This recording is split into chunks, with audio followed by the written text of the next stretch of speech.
First of all, can I thank Deputy O'Leary and Sinn Féin for bringing forward this very timely and important motion this evening, because this actually reflects the real concerns of so many families, certainly the families that are in contact with me, and from what I hear from my colleagues here in the House this evening, in contact with all of you. Because right now, all across the country, families are really worrying about the back-to-school costs, and many have been for many months. Families are now, week by week, trying to set a few bob aside to buy books. That might be a pair of trainers for PE, a new uniform jumper, a school tracksuit. And there's a very long list of requirements for back to school, and families are counting how many weeks is it until the end of August, so that I can have enough money set aside that my child can go back to school, the same as all other children. It's a major worry for families, and they are under real pressure, because we all know none of us want to disappoint our children, because it's vital that children are not seen as different to their friends and classmates, that they don't stand out because they don't have the school tracksuit or because they're outgrowing their uniform. It might seem like a little thing to some of us, but for children to be able to blend in, to have what others have, is so important. Parents know this, and they'll do whatever they can to ensure their children have what they need to start the school year. And moneylenders know that they'll pay the sky-high interest rates in order that their daughters and sons can hold their heads high, wear the same uniform, carry the same books and equipment. The Irish League of Credit Unions, following their survey last year, showed that a quarter of parents are getting into debt, about 21% of them having an average debt of €500 just to send their children back to school.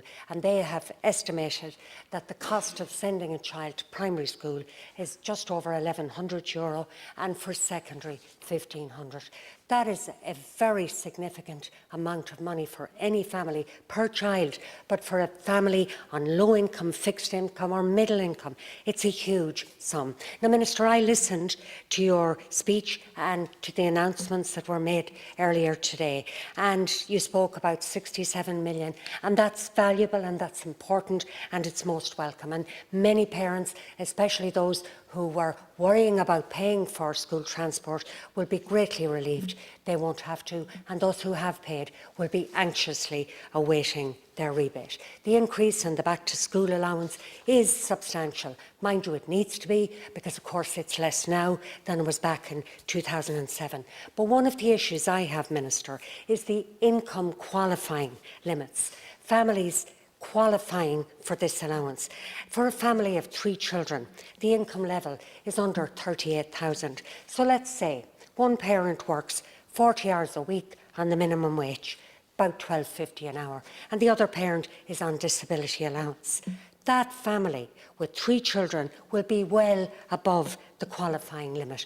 And I think you need to look at that, Minister, and I think the Sinn Féin proposal to include more than 500,000 extra families qualifying for the back-to-school allowance is something that you definitely should look at and take seriously when it comes to the budget. Now, I welcome, as I said, that increase, but I heard you say the fact that you have increased funding for a free book rental scheme, and that's good. But, Minister, I think we need a commitment from you and your government that in the lifetime of this government, all school books will be free. I think if you could give us that, people could believe that Fianna Fáil are as invested in education as you tell us they are.